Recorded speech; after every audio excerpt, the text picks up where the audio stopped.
ബിസ്മില്ലാ വൽഹംദുലില്ലാ വസ്സലാത്തു വസ്സലാമു അലാ അഷ്റഫിൽ മുർസലീൻ വഅലാ ആലിഹി വസഹ്ബിഹി അജ്മഈൻ അമ്മാ ബഅദ്. ബഹുമാനപ്പെട്ട ഉസ്താദുമാരെ, എൻ്റെ ശബ്ദം കേൾക്കുന്ന അഹ്ബാബുകളെ, SSF സാഹിത്യോത്സവത്തിൻ്റെ ഈ ധന്യമായ വേദിയിൽ സത്യം നന്മ നാം കാവലിരിക്കും എന്ന പ്രമേയത്തെക്കുറിച്ച് സംസാരിക്കാനാണ് ഞാൻ ആഗ്രഹിക്കുന്നത്. അള്ളാഹു തൗഫീഖ് നൽകട്ടെ, ആമീൻ. കൂട്ടുകാരെ, ഒരു മുസ്ലിമിനെ സംബന്ധിച്ചിടത്തോളം അവൻ്റെ ഏറ്റവും വലിയ അടയാളം സത്യസന്ധനായിരിക്കുക എന്നതാണ്. കള്ളം പറയുന്നതിന് ഒരിക്കലും നല്ലൊരു വിശ്വാസിയാകാൻ കഴിയില്ല.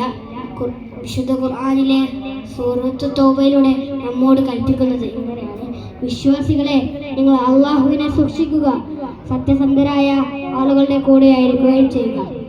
നമ്മുടെ പ്രവാചകൻ മുഹമ്മദ് നബി സല്ലല്ലാഹു അലൈഹി വസല്ലം മക്കയിലെ ജനങ്ങൾക്കിടയിൽ അൽ അമീൻ എന്ന പേരിലാണ് അറിയപ്പെട്ടിരുന്നത്. ശത്രുക്കൾ പോലും പ്രവാചകന്റെ സത്യസന്ധതയെ അംഗീകരിച്ചിരുന്നു. ഒരു ഹദീസിൽ നബി സല്ലല്ലാഹു അലൈഹി വസല്ലം പറഞ്ഞു: സത്യം നന്മയിലേക്ക് നയിക്കുന്നു, നന്മ സ്വർഗത്തിലേക്കും നയിക്കുന്നു. ഒരാൾ എപ്പോഴും സത്യം മാത്രം സംസാരിച്ചു കൊണ്ടിരുന്നാൽ അവൻ അള്ളാഹുവിൻ്റെ അടുക്കൽ സത്യസന്ധൻ എന്ന് രേഖപ്പെടുത്തുന്നു. സത്യം പറയുക എന്നതുപോലെ തന്നെ വളരെ പ്രധാനമാണ് നന്മ ചെയ്യുക. മറ്റൊരാളുടെ വിഷമത്തിൽ കൂടെ നിൽക്കുന്നതും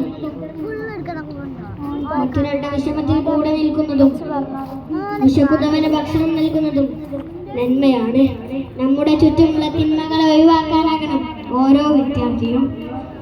വഴിയരികിൽ ഒരു കല്ലോ മുള്ളോ നീക്കം ചെയ്യുന്നത് പോലും വിശ്വാസത്തിന്റെ ഭാഗമാണെന്നാണ് ഇസ്ലാം പഠിപ്പിക്കുന്നത്. പരിസ്ഥിതിയെ സംരക്ഷിക്കുന്നതും ചെടികൾ നട്ടുപിടിപ്പിക്കുന്നതും വെള്ളം പാഴാക്കാതിരിക്കുന്നതും നാം ചെയ്യേണ്ട വലിയ നന്മകളാണ്. ഇക്കാലത്ത് സത്യവും നന്മയും വലിയ വെല്ലുവിളികൾ നേരിടുകയാണ്. സോഷ്യൽ മീഡിയയിലൂടെ വ്യാജ വാർത്തകളും പടരുന്ന കാലമാണിത്. മറ്റൊരാളെ കുറിച്ച് ഇല്ലാത്തത് പറയുന്നതും തെറ്റായ കാര്യങ്ങൾ ഷെയർ ചെയ്യുന്നതും വലിയ തിന്മയാണ്. നമ്മുടെ ഈ സമൂഹത്തിൽ ലഹരി പോലുള്ള വിപത്തുകൾ കൂടി വരുന്നു. അവയെ തടയുവാനാകണം ഓരോ വിദ്യാർത്ഥിയും.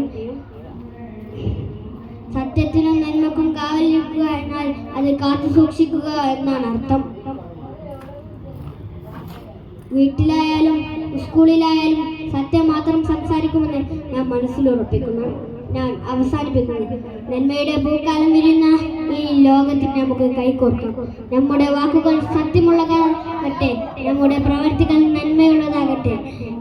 ലോകത്തിന്റെ ഏതു കോണിയിലായാലും സത്യത്തിന്റെയും നന്മയുടെയും വിശ്വസ്തരായ കാവൽക്കാരാകണമെന്ന് ഞാൻ പ്രതിജ്ഞ ചെയ്തുകൊണ്ട് ഞാൻ നിർത്തുന്നു. അൽഹംദുലില്ലാഹി റബ്ബിൽ ആലമീൻ. അസ്സലാമു അലൈക്കും വറഹ്മത്തുള്ളാഹി വബറകാതുഹു.